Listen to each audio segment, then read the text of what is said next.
কক্সবাজারের টেকনাফ থানাধীন শিকদারপাড়া সংলগ্ন এলাকায় আজ 25শে এপ্রিল 2026 তারিখ শনিবার মধ্যরাত 3টায় কোস্টগার্ড স্টেশন টেকনাফ কর্তৃক গোপন সংবাদের ভিত্তিতে একটি বিশেষ অভিযান পরিচালনা করা হয়।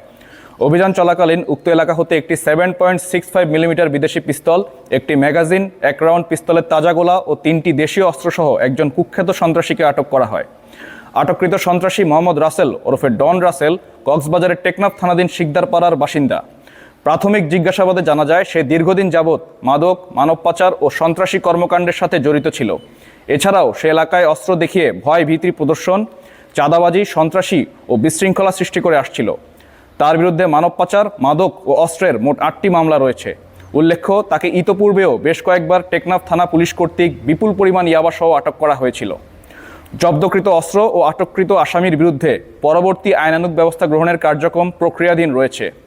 দেশের আইন শৃঙ্খলা পরিস্থিতি স্থিতিশীল রাখতে কোস্টগার্ড ভবিষ্যতেও এ ধরনের অভিযান অব্যাহত রাখবে।